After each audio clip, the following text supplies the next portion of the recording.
Okay, welcome to Praxis Local with PMO professionals, Ken and Nicole. Today, Nicole's going to talk to us about Praxis Local, which I have never ever heard of. So, Nicole, can you tell me what is Praxis Local? Probably the best way to describe it actually is a quick start methodology, somewhere that doesn't have anything.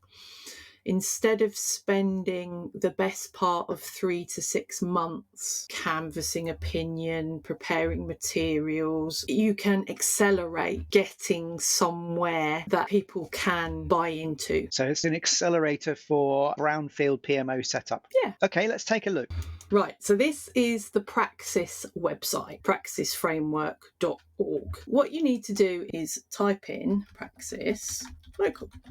Here we go. Brings up lots of search results. Praxis Local, first one. Takes you into what is known as Praxis Local. So the way I tend to use this is when I'm working with a client who either doesn't have any kind of change framework in place or wants to look at improving their existing change framework.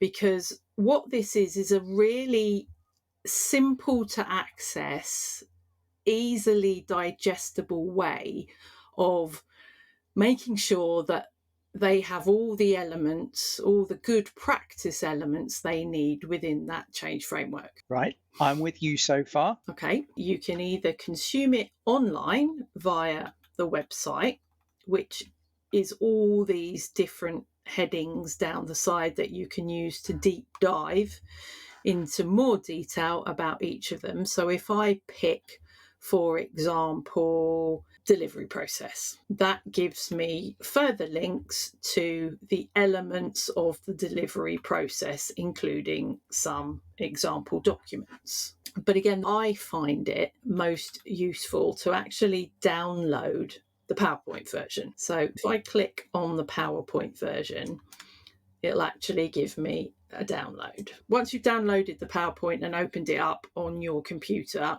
this is what you're presented with. So the best way I find to look at this is in edit mode, because that's the point of this. It is completely customizable and editable depending on what the particular situation is that you're going to be applying this in. So you can go as far as you want to with the branding, the colours, the fonts, as much as you like. This is really just a working template, Right, of everything that's contained within Praxis Local. The first section of this goes through the processes. So it steps through on each of the slides for identification, definition, delivery, sponsorship. Then it moves on, documentation, for example. Then it moves on to the management plans. So also, as you would have seen in the Praxis training materials, where it talks about management plans that you would have on the shelf for each initiative to use, the how we do things around here stuff that you would contain in a change framework as well. That's the next section of this. So it goes through organisation management, change control, scope, all those how to approach them in a standardised way. So again, if you've already got some guidance in your organisation, you can do a compare and contrast. If you haven't got that and you're looking for something that every initiative can come along and pick up off the shelf and then tailor to their own requirements, this is a great starter for 10. Yeah, okay. So we had the processes, we've got the management plans. What else have we got in here? Yeah. So just stepping through the management plans very quickly, as you can see in each of the tables, it's got links. What that link does is it explains what the artifact is and the reason why you would have it, but it also gives you examples, templates to use. Nice. So that's management plans. And then we come on to knowledge areas. Hmm. So where we talked in the course about the various knowledge areas that need to underpin all of this, this is a very easily navigable way of delving further into it and going back to the website. Great. Then what we've got here is something I find really useful when I'm trying to explain to people why something's important or what we're trying to get out of it by doing it. Yep. Life cycle, for example. What's the goal of life cycle management? There's 2 or Right. 3 bullet points on each of these slides that says what the goal of each thing is, which is really succinct when you're trying to communicate. So 2 examples there. If I go to sponsorship, the goals of sponsorship here, 6 different goals. Yep. They're all nice and short. A bit more information there if you want to go in further. It's a little bit like the material that you would use to construct a role profile almost. And you've got some diagrams again here. If you're calling them different things, you could change that to be portfolio board. Okay, so that's the knowledge areas, and that brings us to the end. There are hyperlinks throughout it.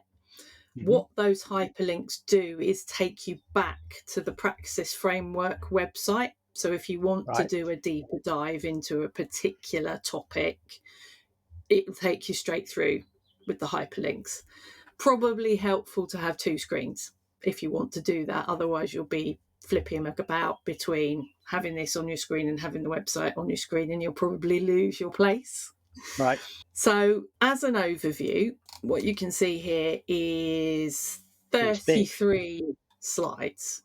Okay. So it's pretty comprehensive. Yep. And what it's going to do, there isn't a content page as such. So probably one of the first recommendations I'd make is put yourself in a content page so that you can navigate around a bit more easily. But it takes you through all the different process models of the delivery processes, the delivery framework that's contained within Praxis, what you learn about when you do either the foundation or the practitioner course. Okay. So everything that was in the manuals is in here with all the associated diagrams. Right. This is an overview of what we'd probably describe as the project lifecycle.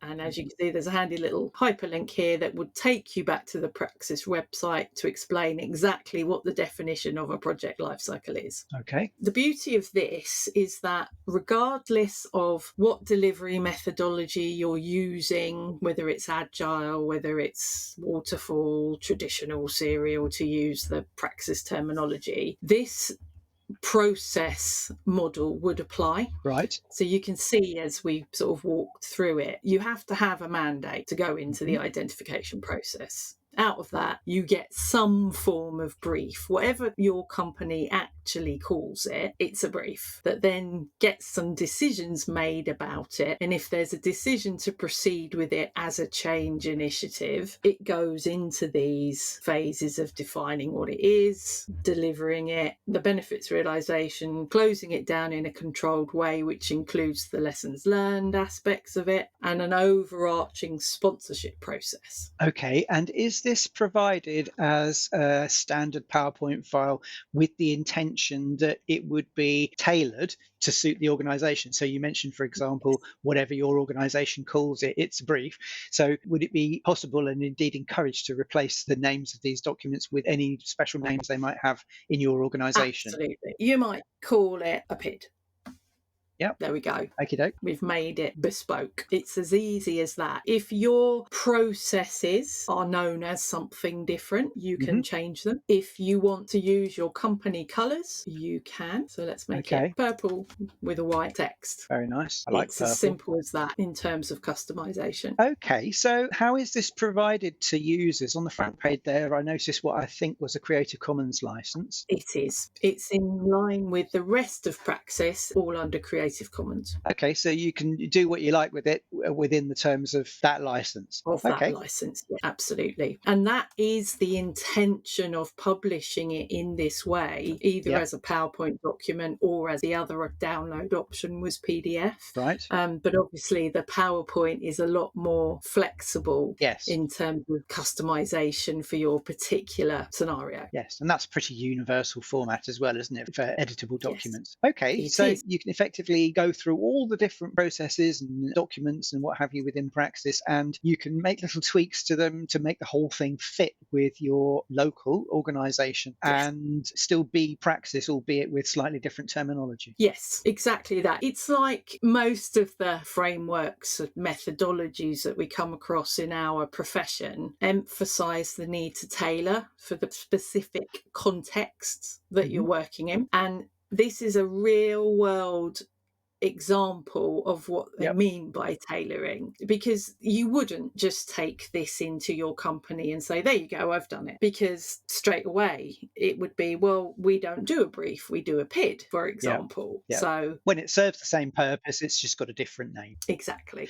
Okay, so Exactly. for somebody who, like me, is completely baffled by the use of the word external to describe the body that approves a project for implementation, if they were to say, for example, that in their organization it's called the Project Portfolio Board, they could replace all instances of the word external with Project Portfolio Board, and it would make much more sense within that organization. Exactly Sounds that. great. And some places don't even call it a sponsorship process. They call it Yep. oversight or accountability or something else. So whatever language you're using in your particular organisation, you can use that. Okay, so can we have a flick through the diagrams and the processes that are in there? Is it Yes. the vast majority of the ones that are in the Praxis manual? Yes, if you think about the Praxis practitioner manual that you get to study for the exam, everything that's in here would tie back to what you would find in there, as well as Okay. the printed book that you can buy about Praxis and everything that's on the website. You mean It's this? all cross-referenced. Okay, so this PowerPoint becomes effectively the organizational project management framework, but it's all based Yes. on practice. Yes, it's not relying on you to remember to include all the different parts of it. And as you're tailoring this, if you have any doubts about what something means, again, there's these hyperlinks throughout so that you can do a quick check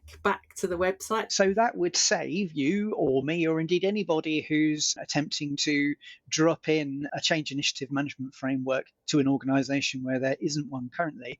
It's save you a ton of work, wouldn't it? Absolutely. You need to understand it in order to be able to tailor it appropriately and explain to others why things are in here. Yes. But yes, the actual production of it and presentation of it, it would save you an awful lot of work. Is this the extent of Praxis Local, just this PowerPoint template, or are the documents, the artifacts, also available for download and tailoring? The artifacts are as well. That is, again, the beauty of it is anytime it references something like a business case or a governance documents, for example, is on this page here. That would take you to a link back to the website and it would give you templates and examples of those governance documents. As we say, that really does make it very easy indeed. Yes, it really is the closest thing you can get to having something out of the box. Great. So let's lose the screen share. How have you used that then in organizations? So it's been particularly useful when I've gone into an environment where they've never had a PMO before. And they know they need one, which is why I've been engaged in the first place. Yep. But they have nothing beyond that documented. They've had a variety of project managers come through, either permanent or contract resource, and they've got a ragtag collection of, oh, that looks like a good template. We'll just keep using it because we saw it 5 years ago and we've still got the Excel template, for example. It's a great time saver, communication tool, whatever they're using to deliver, and whatever it is that they are delivering, whether it be software, whether it be buildings. I've used it in all different environments and it's been just as applicable. So as a PMO professional then, what's the benefit to you of using Praxis Local? Not reinventing the wheel every time, not worrying about forgetting key elements, knowing that best practice is already embedded in the materials that I'm going to provide, but also potentially after I'm gone, if people want to know more, the hyperlinks give them those resources to do so. And what's the benefit to the client of you using Praxis Local? They can be confident that what they're doing is in line with best practice. You get asked that a lot when you go into client businesses. Well, we want to know how we compare to best practice. Yep. We want to be doing it according to best practice. Mm-hmm. It's something that comes up a lot. And it's a conversation tool. As Yep. when you do present something like Praxis Local and they say, but we want to do it this way, or we propose cutting steps out of it. And that's that conversation that you can have with them. With a best practice would recommend that you don't do that. And this is why. So you can have a conversation about that. And if the client really wants to stick to their guns on that particular point, they can do it with their eyes open. They're making an informed decision. Absolutely. Okay. So there you have it. Praxis Local, a quick start accelerator for brownfield PMO development. Thanks very much, Nicole. We'll see you soon.